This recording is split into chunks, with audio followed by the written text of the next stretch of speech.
Este es Antropodcast Latam, el podcast de la antropología prospectiva en Latinoamérica.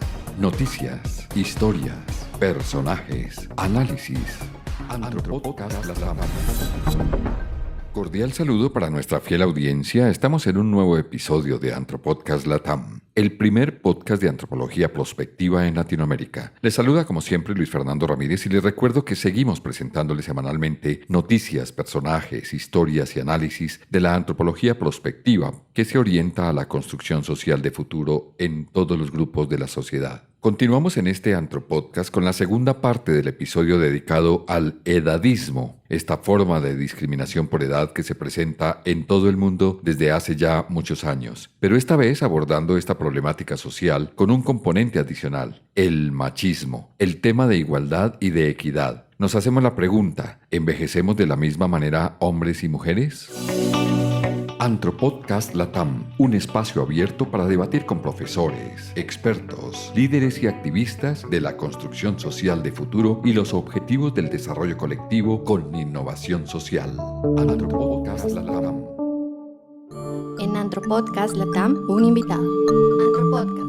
Para continuar con este tema en esta segunda parte, la respuesta también la tiene la doctora Mónica Ramos. Recordemos, es experta que desde España viene trabajando en la antropología del edadismo. Ella es doctora en Antropología Social de la Universidad Autónoma de Madrid, experta universitaria en Políticas Europeas de Género de la Universidad Complutense de Madrid, estudios de especialización en Antropología Social y Cultural en la Universidad René Descartes de París, Francia. Licenciada en Ciencias Políticas y Sociología de la Universidad Complutense de Madrid. Actualmente es conferencista y especialista en envejecimiento y género, profesora asociada de la Universidad Complutense de Madrid y es fundadora y directora del Instituto de Formación en Gerontología y Servicios Sociales, INGES, España. Doctora Mónica Ramos, gracias por haber aceptado continuar con nosotros en esta segunda parte del Antropodcast Latam del edadismo. Nuevamente, bienvenida a estos micrófonos y Latinoamérica le escucha.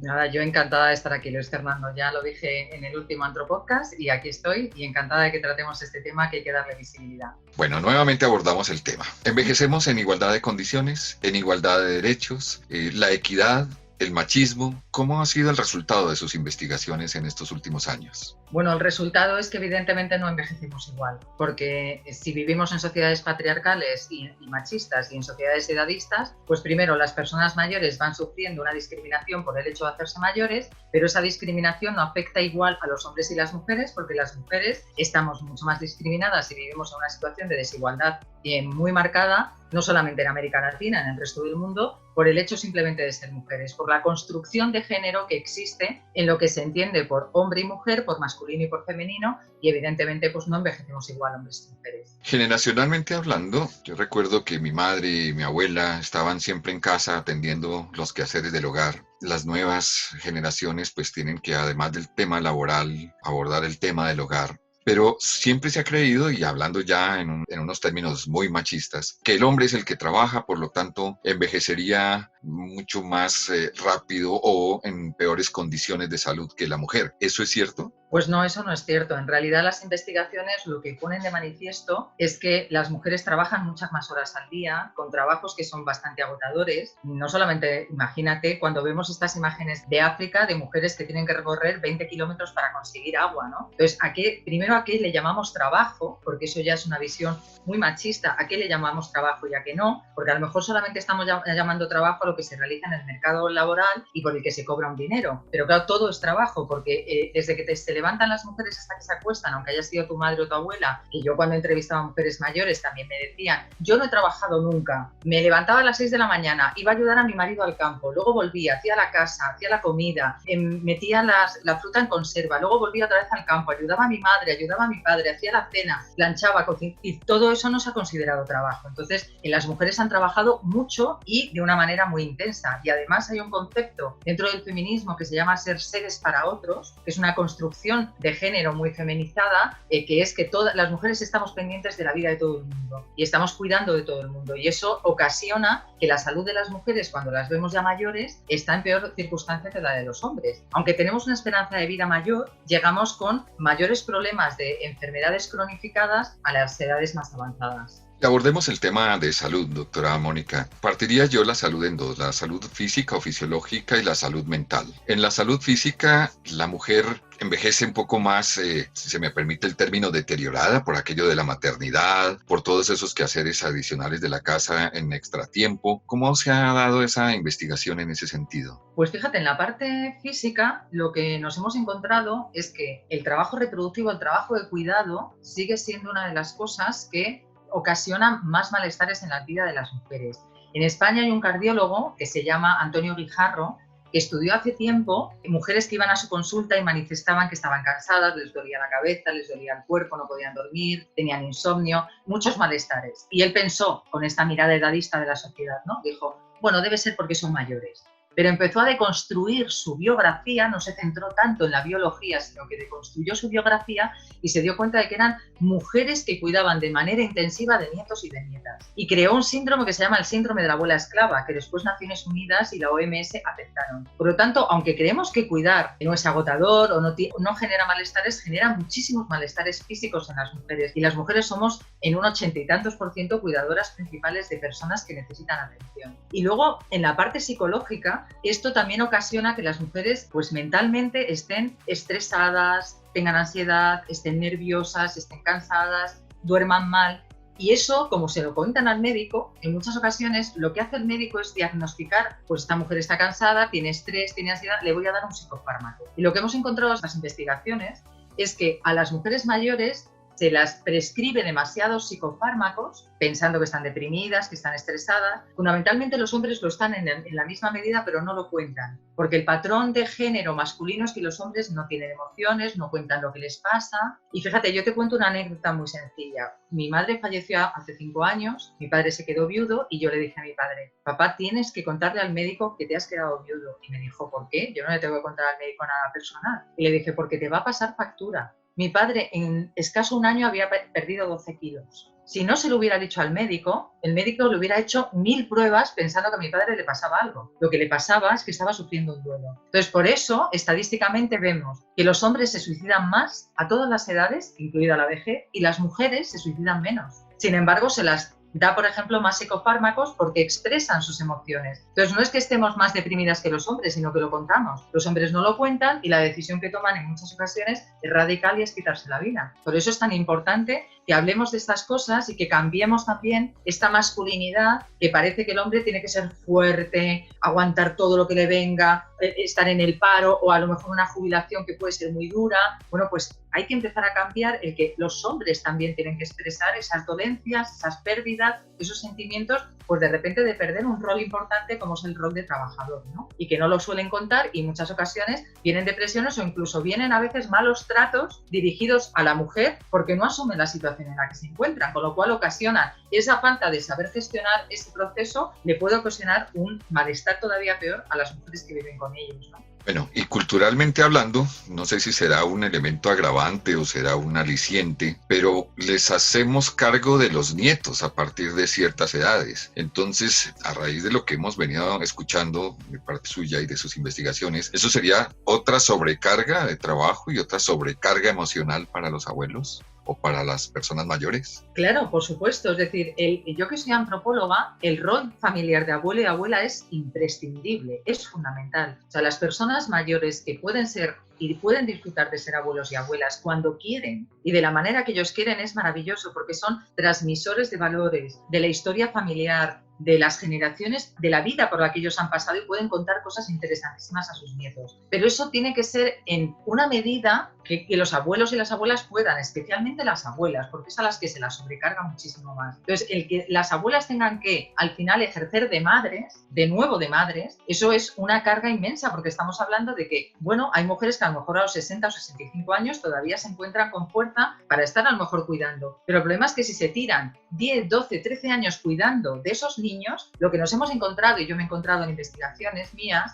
es que esas mujeres terminan quedándose más solas cuando se hacen muy mayores. ¿Por qué? Pues porque durante el tiempo que tenían que haber estado socializándose, yendo a un club de lectura, a una universidad de mayores, practicando alguna cuestión de ocio, de divertimento, lo que han estado es cuidando de niños pequeños y cuando esos niños pequeños han crecido, ellas se han quedado sin redes, sin relaciones y solas. Entonces hay que permitir que sean abuelos y abuelas, que es un rol familiar perfecto y estupendo, pero no el de cuidar de manera intensiva y constantemente de esos niños y niñas, porque realmente en España, me imagino que en América Latina pasará, yo el último 8 de marzo les dije a las mujeres mayores que salieran a la manifestación del 8 de marzo y que no fueran a buscar a sus nietos y nietas al colegio, porque realmente son un estado del bienestar. O sea, solucionan mucho de lo que el estado del bienestar no soluciona. Entonces son las grandes cuidadoras y se ha naturalizado que tienen que seguir haciéndolo hasta el infinito y más allá. Y evidentemente eso tiene un coste sobre su propia salud. Hay unos temas adicionales que van deteriorando aún más la salud física y mental, y es el abandono por parte de la familia, relegarlos a un hogar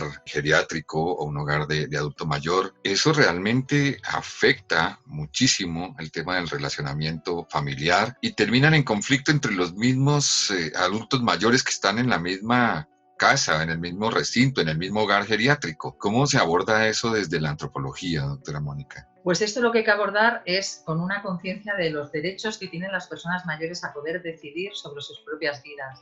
No debería ser la familia la que decidiera en dónde quiere y desea envejecer y vivir una persona mayor. El problema es que consideramos que tenemos que ser todos los que estamos alrededor, instituciones, profesionales, familia, los que tenemos que decidir sobre la vida de las personas mayores. Entonces yo creo que ya desde el último congreso se habló que hay que pasar de una mirada asistencialista hacia las personas mayores para tener una mirada de derechos. Si todas las políticas públicas tuvieran una mirada centrada en los derechos de las personas mayores, ellas serían el centro. Ellas serían las que también tendrían que decidir cómo quieren envejecer y en dónde quieren envejecer. Y también diseñaríamos y estaríamos mucho más acostumbrados a ver que cada vez sería más amplio el tipo de lugares en los que las personas mayores quieren vivir. Porque muchas quieren vivir en su casa, hay otras que quieren marcharse a un sitio donde se encuentran, a lo mejor ya no se quieren encontrar tan solas o no se sienten seguras en sus casas, pero esos recintos, como tú dices, esas residencias inmensas que no están pensadas en la atención centrada en las personas, sino en que la institución funcione bien, pues hace que esas personas no se sientan bien allí.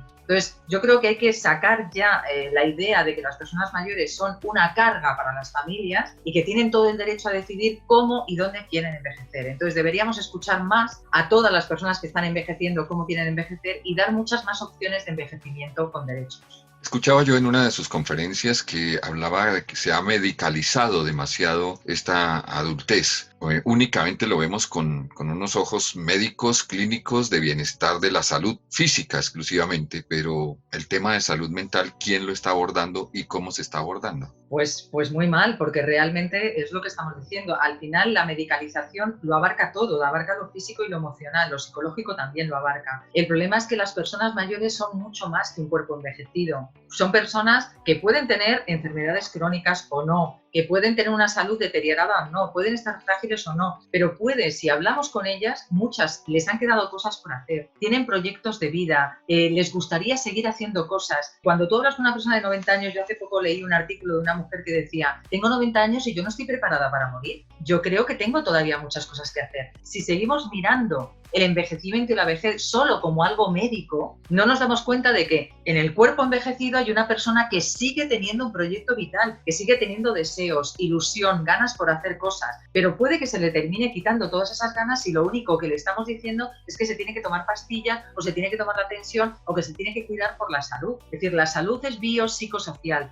y en ese biopsicosocial es mucho más que mi cuerpo y mi mente, es cómo me relaciono, si sigo haciendo cosas que me gustan, con quién las hago, y por eso es tan importante que sigamos teniendo un contacto y unas redes a medida que envejecemos. Entonces hay que sacar realmente el envejecimiento de la medicina y hay que introducirlo en todas las profesiones y tenemos que gerontologizarlo, no geriatrizarlo, sino gerontologizarlo. Porque si tú piensas ahora mismo, Luis Fernando, con la edad que tú tienes, tú no sientes muchas cosas que sentías con 20, con 30, con 40 años y que sigues queriendo hacer, aunque tu cara y tu cuerpo se haya de una persona con otra edad, pues le pasa lo mismo a la gente que tiene 70, 80, 90 años. Puedes seguir teniendo ganas de hacer cosas y como las vemos envejecidas es ten cuidado no te vayas a caer, ten cuidado no te vayas a enfriar o ten cuidado tomarte la pastilla. Pues eso es importante, pero también será muy importante que puedan viajar, que puedan estudiar, que puedan aprender, que puedan hacer un montón de cosas. Y deberíamos pensar, por ejemplo, la formación pensada a lo largo de la vida, porque hay mucha gente mayor en Latinoamérica y en España y en Europa que no pudo estudiar cuando era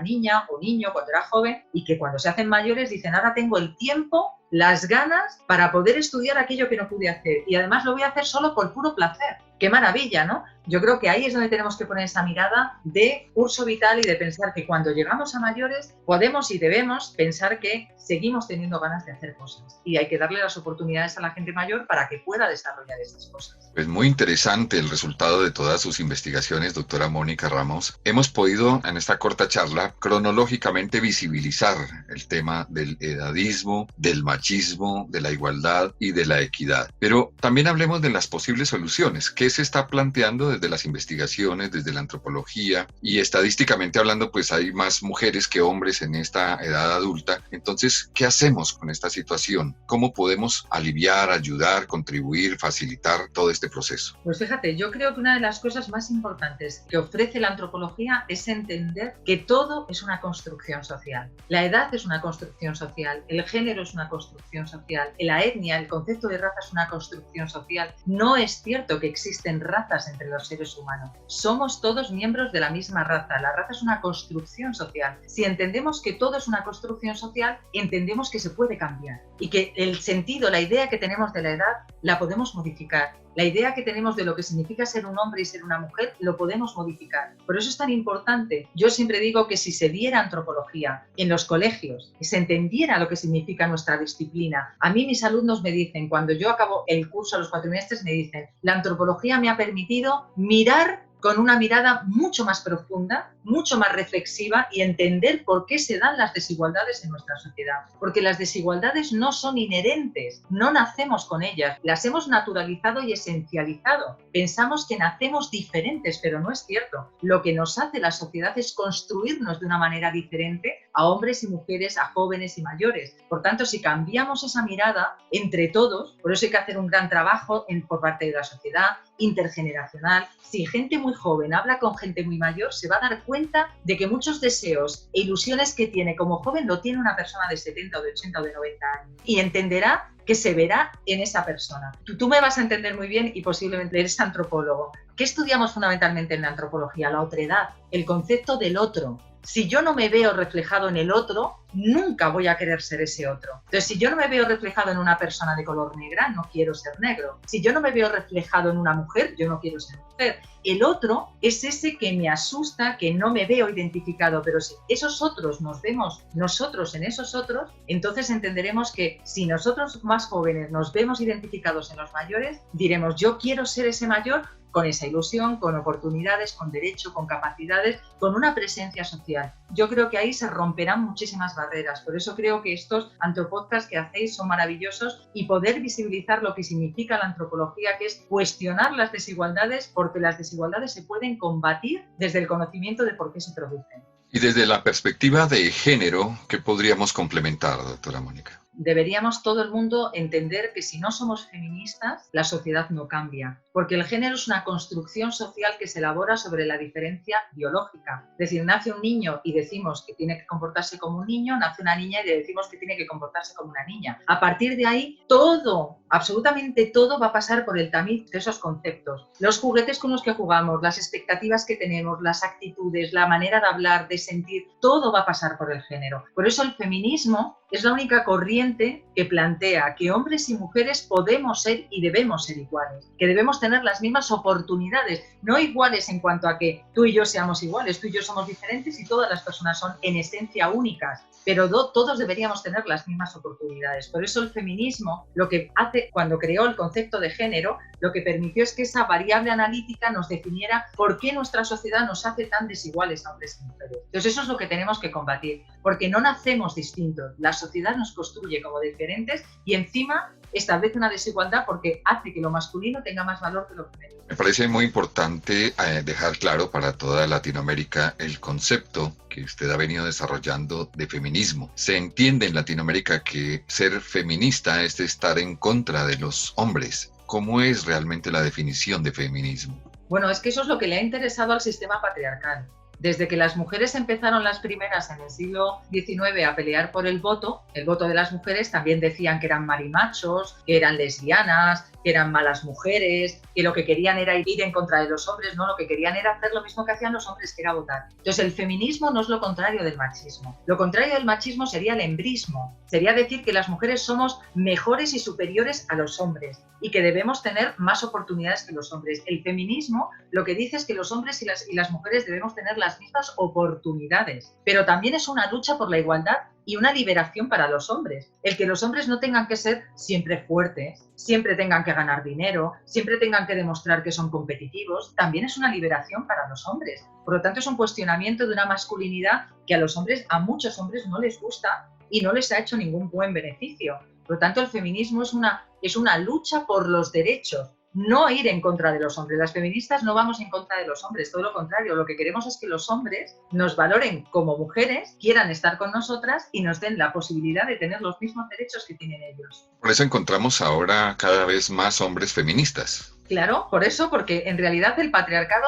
es un sistema que nos construye como machistas a hombres y mujeres. Y por lo tanto el feminismo es una corriente, es un movimiento que te permite pensar y reflexionar por qué y a quién le ha interesado que los hombres y las mujeres cumplamos con roles diferentes, con patrones diferentes y nos hagan desiguales. ¿A quién le ha interesado? Bueno, pues en este Antropodcast hemos aclarado una cantidad de conceptos gracias a su experiencia. El edadismo, el feminismo, la igualdad, la equidad en esta adultez ha quedado lo suficientemente clara. Un mensaje final para toda Latinoamérica que esté reflexionando en este momento sobre el edadismo y el feminismo, doctora Mónica. Pues como he dicho antes, que esas son variables, son construcciones que utilizamos en las diferentes disciplinas, tanto el edadismo como el machismo, para poder comprender por qué se dan las desigualdades. Esas desigualdades se dan porque hemos construido una sociedad desigual, pero se puede cambiar. Por lo tanto, si desde la más tierna infancia se nos enseña a niños y niñas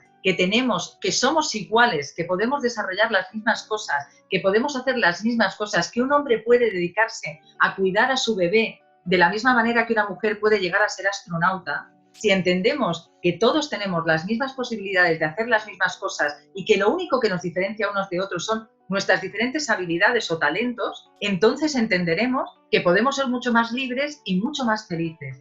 Porque como dice el feminismo, decía Gayle Rubin, el machismo nos ha dicho que somos más desiguales de lo que somos, cuando en realidad los hombres y las mujeres somos mucho más parecidos de lo que nos dice el machismo. La única diferencia es que se ha construido unas desigualdades y unas diferencias sociales que podemos combatir. Y evidentemente la idea que tenemos construida de la edad tiene que cambiar, porque en un futuro lo que más va a haber es personas mayores. Por lo tanto, si lo que más va a haber es personas mayores, tenemos que tener una idea de que envejecer y ser mayor es una oportunidad, no un problema, no una cuestión patológica, ni desde luego un castigo. Muy claro el mensaje para Latinoamérica en este Antropodcast LATAM, donde por primera vez hemos dividido en dos partes, dada la importancia de estos temas y la experta con la que pudimos contar. Muchísimas gracias, doctora Mónica, nuevamente por haber estado en estos micrófonos. Siempre estarán abiertos para usted y para que toquemos estos temas tan interesantes, tan importantes y de tanta vanguardia, porque finalmente no había un estudio profundo sobre esta problemática o esta situación que se presenta no solamente en Latinoamérica, sino también en Europa, según lo que usted nos ha dicho. De verdad, muchísimas gracias y muy amable por sus aportes. Muchísimas gracias, Luis Fernando, por haberme invitado y según vaya sacando investigaciones y cosas, estaré encantada de ponerme en contacto con usted para que me pueda entrevistar y podamos seguir hablando de todas estas cuestiones que son tan importantes para visibilizarlas. Pues muy generosa de su parte ese ofrecimiento y claro que sí, orgullosos de poder contar con expertos en estos micrófonos. En Antropodcast LATAM, un invitado. Antropodcast. Estaremos trabajando para traerles a ustedes nuevos temas de la antropología prospectiva y la antropología aplicada. Este es Antropodcast LATAM, el podcast de la antropología prospectiva en Latinoamérica. Noticias, historias, personajes, análisis. Antropodcast LATAM.